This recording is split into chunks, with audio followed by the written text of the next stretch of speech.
Assalamualaikum adik-adik, kembali lagi dengan Kamia pada pembahasan morfem hari ini. Adik-adik, pada video kali ini kita akan membahas tentang inflectional morphem, ya, terutama pada sufiksis. Jadi pada video sebelumnya kita telah membahas tentang derivational morphem yang dibagi dua, yaitu prefiksis atau awalan kata dan juga sufiksis atau akhiran kata. Nah, pada video kali ini kita akan membahas tentang sufiksis pada inflectional morphem. Nah, apa sih bedanya antara sufiksis yang ada pada derivation dan juga sufiksis yang ada pada inflection? Adik-adik bisa menemukan beda dari kedua item ini di video sebelumnya ya. Untuk memberikan review lebih awal bahwa sufiksis pada derivational itu dia membentuk kata baru atau creating a new word, sementara inflection, sufiksis pada inflection itu dia hanya mengubah form atau bentuk dari kata yang dilekatinya. Apa sih sebenarnya inflectional morphology itu? Inflection as a morphological process that adapts existing words so that they function effectively in sentences without changing the category of the base morphem. Jadi adik-adik, untuk inflectional morphology, bahkan ini telah dibuatkan bukunya, banyak sekali dibahas tentang inflectional morphology.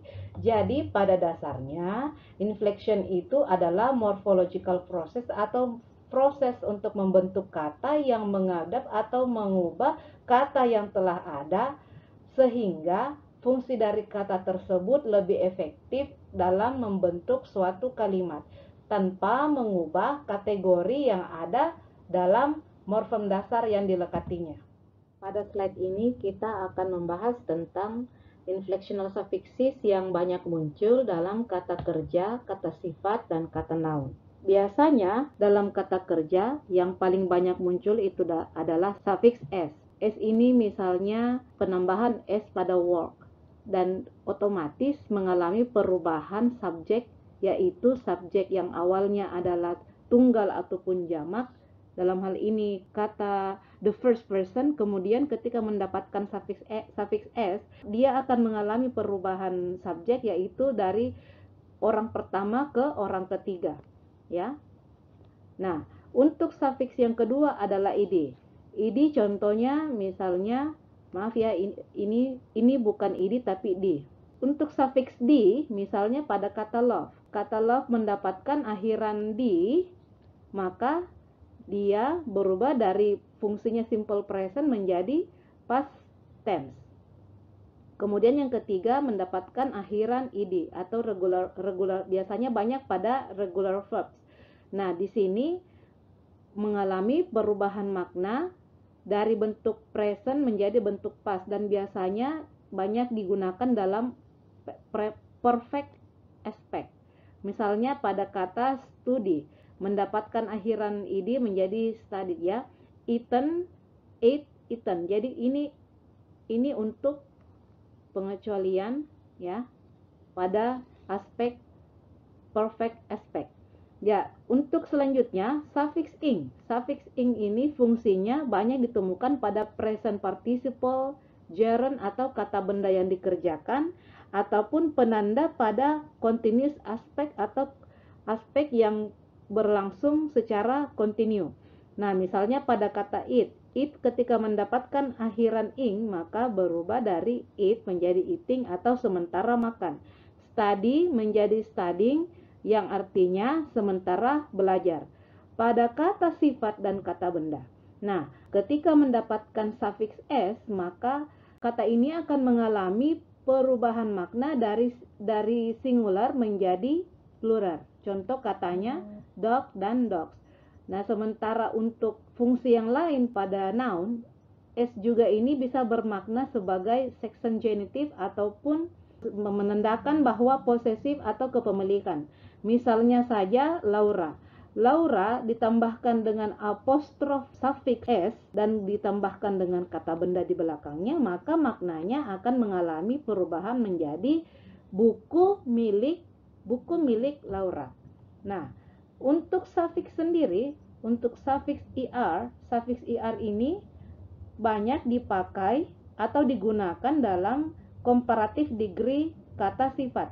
Contoh kata quick yang berarti cepat. Ketika mendapatkan penambahan IR di belakangnya, maka maknanya akan berubah dari cepat menjadi lebih cepat. Sementara ketika mendapatkan akhiran IST, maka akan mendapatkan perubahan makna dari quick, cepat, menjadi quickest atau yang tercepat.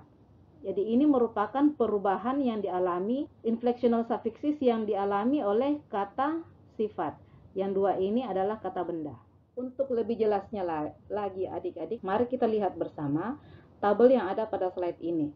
Jadi secara ringkas bisa dibahasakan bahwa bahasa Inggris itu memiliki 3 kategori meaning yang diekspresikan dalam secara inflectional dan dimasukkan ke dalam 3 kelas kata, yaitu noun, verb, dan juga adjective. Nah, di sini yang merupakan inflectional kategori pada noun adalah number, possessive, sementara pada kata kerja yang memiliki inflectional kategori adalah the third person singular present, past tense, perfect tense, atau perfect aspect.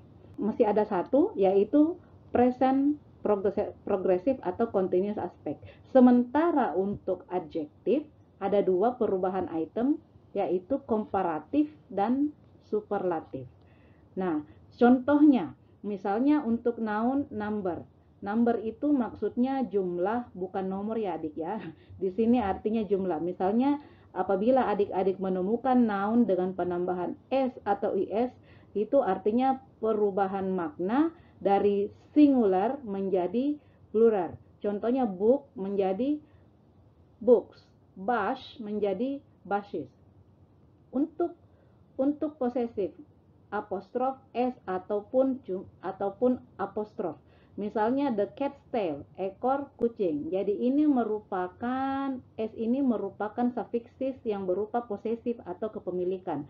Charles to, adik-adik untuk Charles ini tidak ditambahkan lagi s di belakang apostrof atau koma atas, dikarenakan huruf terakhir dari kata Charles ini merupakan huruf S. Jadi untuk tidak double, diberikan saja apostrof di atasnya. Jadi jari kaki Charles.